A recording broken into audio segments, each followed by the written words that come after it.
Hello, my name is Richard Clario, and this is the final for History 101. I am answering question 3, which what kind of horrors did the Holocaust survivor Kitty Hart Moxon face in Auschwitz, and how did she survive the death camp against all odds? And then also analyze Hitler's speech of January 1939 and explain the Holocaust and World War II logical consequences of his ideology that he had. This is my paper 2, just front page. Just gonna put it right there. Okay. Let's see. Some of the horror stories that Kitty Hart Moxon faced at Auschwitz was when she arrived, she was immediately dehumanized by the Nazi system, having her head shaved, and lost her personal belongings and been given a number instead of been called by her name, which obviously now in today's day and age you have a name for a reason to be called by, but back then it was numbers because of they treated them like objects instead of normal people like us. She was also forced to live in extremely overcrowded and unsanitary barracks, which were very caused a lot of diseases. There's little protection from cold or harsh weather, and you know how it is being in very, very cold weather with very little clothes.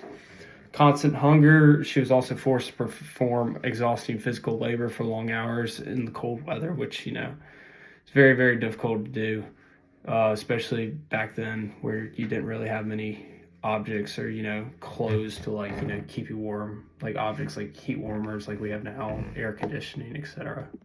So those were just some of the problems she had, but how did she survive it? One of the most important reasons Kitty survived was her strong determination to stay alive, even when conditions seemed hopeless, like the cold and working for hours. Her close bond with her mother, who was imprisoned with her, also provided emotional strength and motivation. And you know how, if you have someone by your side and, giving you hope and thinking that you could get through anything, it's a little easier than having nobody. And also, really, whoever survived out of this, it was luck. Played a major role, especially during selections where survival depended on being judged fit to work, meaning some of the certain jobs you got. I guess the harder jobs that you got, being that cold for hours and hours and hours, that was more difficult than being inside whatever the Nazis are telling you to do. So that's really all I have about Kitty Hart Morton and Auschwitz. So now I guess Hitler's 1939 speech, some of the key ideas I took away from it. He openly threatened that if a world war occurred, the result would be the destruction of the European jewelry. And the speech made it clear that Hitler blamed Jewish people for Germany's political and economic problems. And he promoted anti-Semitism and portrayed Jews as enemies of the German nation.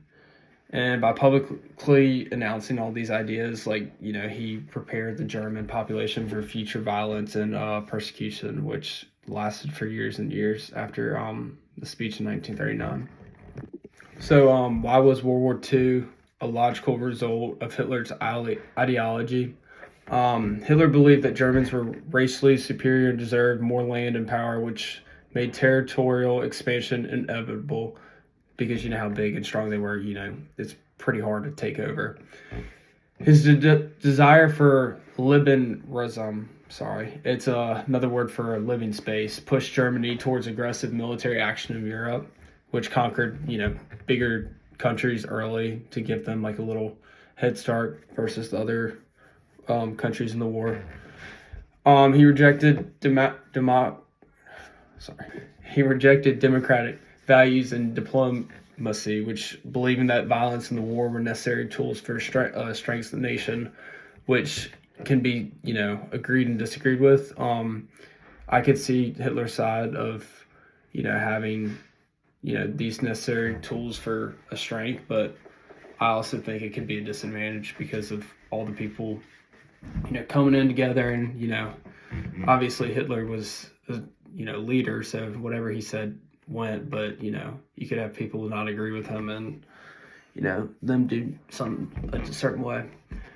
War was seen as a way to unify the German people and eliminate perceived enemies, and these beliefs made large-scale conflict unavoidable for everyone around. So why the Holocaust was a logical result of Hitler's ideology. Hitler's ideology was built on the belief that Jews were inferior and dangerous, which justified their removal from society. World War II created chaos and secrecy, allowing genocide to be carried out more easily, and the Holocaust naturally from an ideology that rejected human equality and promoted violence. And as we know now, the Holocaust was one of the most deadly things that happened during World War II. Just such a sad thing that happened, and almost 6 million Jews died. Innocent people that were just living life and got in the middle of this and had to, do whatever they were told and end up being brutally murdered. So most Germans did not oppose Nazi crimes, and they were really because the main reason is because of afraid of severe punishment, including imprisonment or execution. And if they spoke out against the Nazis, they could be killed or brutally murdered. Nazi propaganda controlled information and convinced many people that Jews were dangerous or deserved persecution. Some Germans benefit from the reign or took over Jewish jobs, homes, or businesses, and others believe resistance was useless and chose to protect themselves and families instead, which honestly, that's what I probably would have done if I was in their position in the, early 40s when this war was occurring. Should Nazi bystanders be blamed? I think that's a debatable question. I think, by choosing not to help resist, many Germans indirectly supported Nazi policies.